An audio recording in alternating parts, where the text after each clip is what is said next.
Hey guys, what's up? NullRage here, continuing our look at the Team Ups 2.0 system update.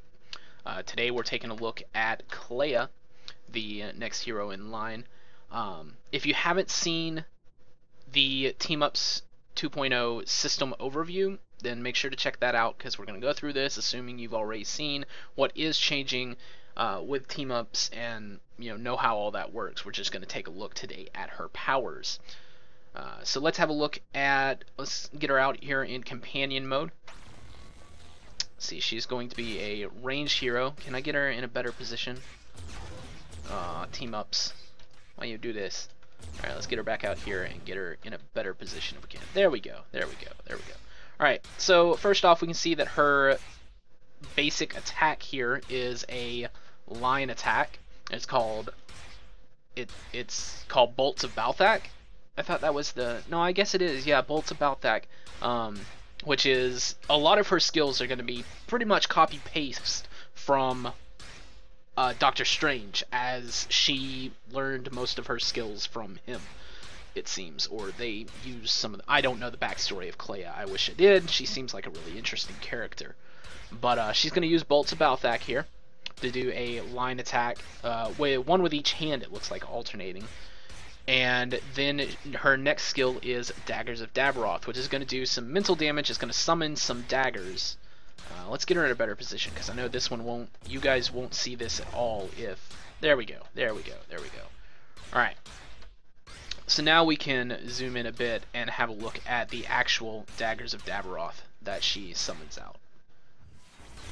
There we go. There we go. Alright, so when she summons them, she... just put some orbs out, and then they go seek out a target.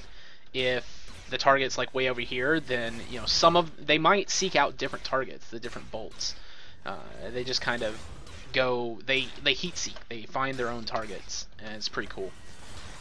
And then we've got explosive orbs, which causes Daggers of Dabaroth to now explode on contact. So you can go ahead and get that, and now your Daggers of Dabaroth will explode, do extra damage. You can see they damage that dude over there.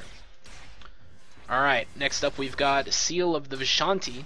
Now this is very, very good for her, as it's going to, pretty much cement her as one of the best support characters to have out. If you want somebody by your side giving you buffs for your character, this is a very good one.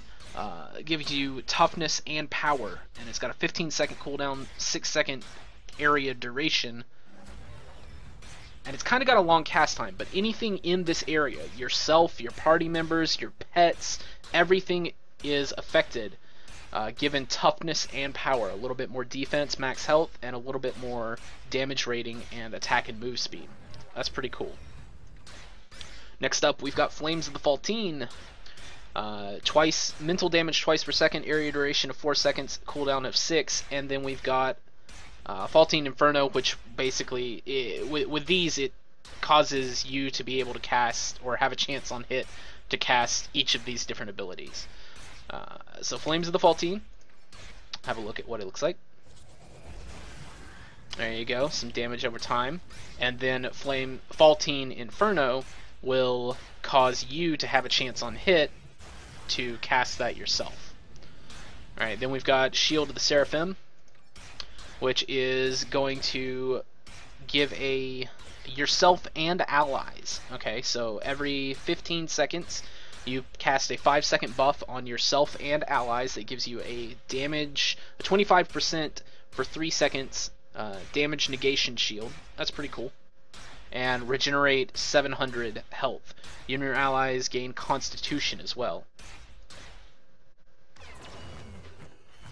Alright, so for 3 seconds, we will take less damage and also heal. That's really nice. And then you can give Seraphim's Grace, which is a chance for you to proc that effect. Again, it applies to yourself and teammates. Very nice. Next, we've got Astral Clone, and then Astral Assistance, which will cause Astral Clone to be something you can proc. These will copy her moves. Do they use them separately and apart from her? I don't know. She'll summon them out, and from the look of it, no, they will cast, yeah, whether she has Daggers of Dabaroth trained or not, the Astral Clones will cast both Bolts of Balthak and Daggers of Dabaroth. So let's go ahead and... oh, okay. Yeah, let's have a look at her Sig first, too. Vapors of Valator. Mental damage. It's a big lightning AoE. There you go. Giant AoE with lightning coming down and striking everything in it. Very, very nice. Alright, so let's put everything together and come over here and just go ahead and spec everything out and see what she looks like with the full tilt. Alright, all committed. There we go. There's the Sig. Alright, so full tilt. Here we go.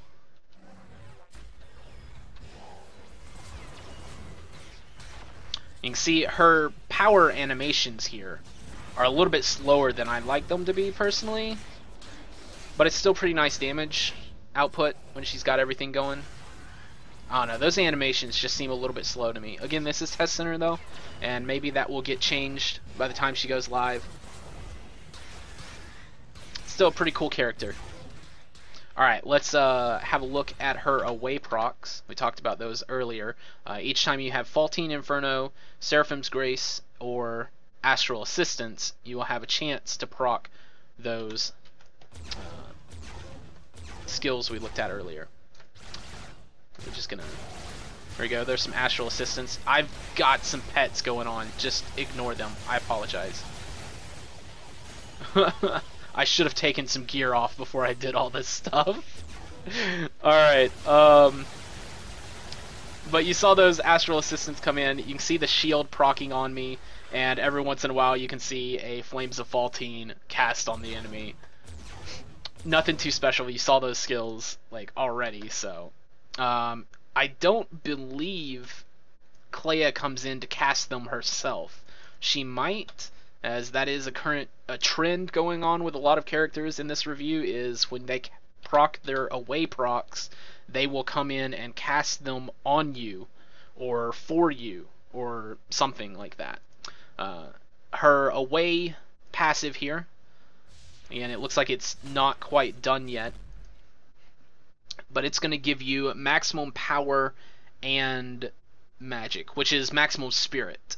So it will increase your maximum spirit, probably, I think it's 75 at level 60, and then it's also going to reduce your power and magic reduction, or give you a cost reduction on skill usage. That, again, if I was a different character, that would say spirit. Because I'm Doom, it's power and magic. But, so 75 maximum spirit at level 60, and 3% power cost reduction, which is really nice. Alright, so that was Clea.